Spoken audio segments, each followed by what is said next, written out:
Well, I'm back again. If I decide to upload the previous video that I recorded, which is it's too political for my taste, so I like to focus on more introspective videos and just evaluating the state of people, because people are in a very sad state, and Black Americans in particular are in a very sad state, which is the topic of today's video, which is Black children and trauma.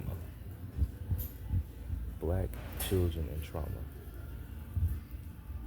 It's been widely regarded by everybody that every single person carries a certain amount of trauma, depending on the experiences you had in your childhood. Everyone carries a certain level of trauma.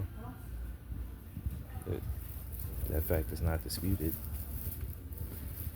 I'm in Walmart right now, so if you see me like looking around, just making sure people aren't looking at me like I'm crazy. But I feel like Black children carry around a great deal of trauma, duly because the fact of the generational trauma that our ancestors faced in slavery, which now bleeds over into regular life, or what they call civilized living. In homes, children are, well, we all know the classic manipulation tricks, but I don't think parents understand why they do these things to their kids. And it's a very sad reality to say that no one really realizes the effect that this can have on your children. Like beating your kids. Now, I'm of the impression that beating your kids, before I go further with this, discipline and abuse are very clear. Those lines are very clear. They should be very clear, but unfortunately, those are not as clear as they are today.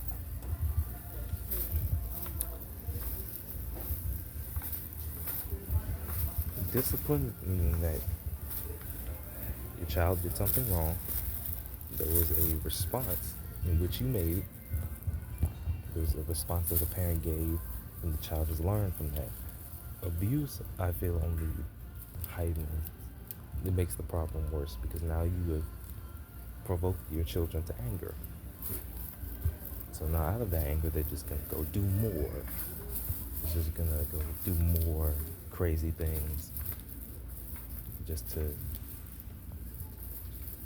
in their mind, numb the pain or make the abuse stop altogether. And the way that Black children kind of beat their kids is very unhuman almost. It's almost like, well, I own you. You don't go anywhere till you're 18. So now I get to do what you do with you, what I feel. And if I come home from a day of work and feel that, I need to take my anger out on someone, well, you can't go anywhere. You as the kid can't go anywhere. You depend on me for food, shelter, and clothing, which is the basics. So why not just use you as a punching bag? And that's very, very dangerous. Now you have raised up a generation of people. If you do this long enough, and with enough people, you've raised up a generation of people who will now use the world as their punching bag. And now people are not people to those people. People are not human to those people. They don't have hearts. They're just there for torment, which is a very pitiful state. If the world ever got to that state where every person, and I do mean every person, thought of human beings as walking punching bags to take their traumas and abuse out on, we'd be in a worse state today, honestly. And the natural thing, another thing of trauma-related issues is how Black parents gaslight their kids. You see a lot of parents that say, "Oh, do this." Why? Because I said so. That because I said so is not a reason. There should always be a reason as to why you're asking your kid to do something, especially if it's arbitrary to them. Especially If to your child they see this thing as, well, why am I doing this? This has no value. So you should at least there should be some things in black households that should be mandatory. I would say, here's how I'm gonna say phrase this. In a life or death situation, because I said so works. Okay. But if it's just at home, but how many times a day are you in a life or death situation where you don't need a reason, you just do it? That's not then that's not a good reason. So now we have to actually go through and it's gonna be annoying because kids are kids and they are not going to understand anything. But that is your job as a parent to walk them through that process and help them to understand that there are reasons to things, there are reasons that things are done, and certain reasons are the reasons why things are done. That's your job as a parent.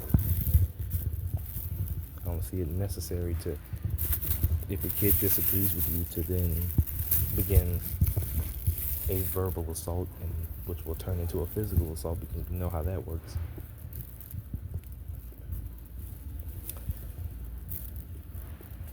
And we know, and then again, I think kids should be allowed to disagree with their parents in very, very minute context. See, parents obviously never like to be wrong or admit that they're wrong or feel as if their child knows better than them. The first term, like say a child will, black child, well, I'm talking about black children here. I don't know if this probably happens in white homes, but I haven't seen it. You'll see it like, say a parent is helping their kid with their homework, math homework, for example. It's the constant joke.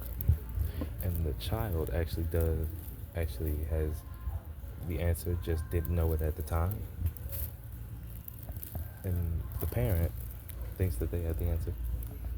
And the child's like, no, this is the answer because such and such reason. So, oh, you want to be a smart ass, huh? And that's strange to me. I don't get that. See, one of the things I hate is when people call me stupid or slow or lazy. That just sets me absolutely off in my brain. I cannot stomach those two titles being described about me. I cannot stomach it. I absolutely hate it. I will fight it to the death. Sometimes to my own detriment. But who cares? Trauma is trauma, and we all respond in ways in which we respond.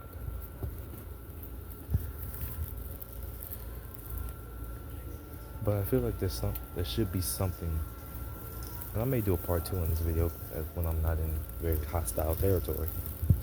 Hostile territory being Walmart, around a lot of people. So I may do a part 2 on this video going in further detail about other potential traumatic cycles and damaging effects it can have on children. Again, I'm with this channel, I'm just trying to be big on conversation. So just pass this video along to someone who you may know could probably, or if you just want a good talking point to have a good thing, have a good session of your day, to just really think about life, just have a chance. Then, hey, watch this video or share it with someone, and you can maybe have a good conversation. I think it's all necessary. So, peace.